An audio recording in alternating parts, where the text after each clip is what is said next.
On our fifth and final example, we are going to solve the inequality and graph the solution of 2 greater than or equal to the quantity of j plus 8, all divided by -5. So our variable is here on the right side of the river. And yes, that messes with people's heads, but I don't want it to mess with yours. So let's practice how to deal with it. Okay, we have a binomial on top of our fraction. So that means we have to multiply first to get rid of the fraction. And this is a -5 that we are multiplying by. So let's do that on both sides of the river, causing the -5s on the right side to cancel out, leaving us with -5 times a +2, that is -10. But because we multiplied by a negative value, that means our inequality is going to turn. It's going to face the other direction. So -10 is now less than or equal to j plus 8. Let's finish this off by subtracting over that 8 and getting rid of it.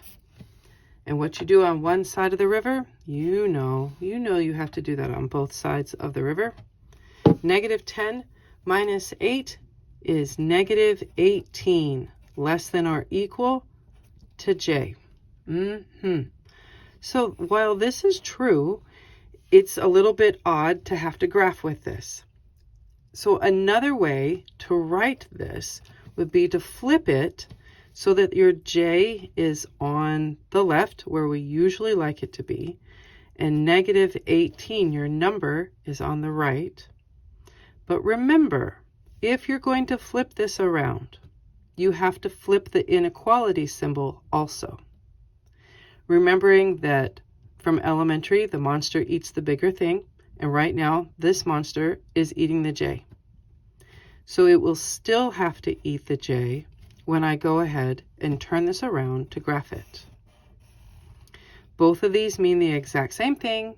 They are both correct, but this might be easier to graph in your brain. It's a little bit more like what we're used to. And now we know our point of interest is at -18.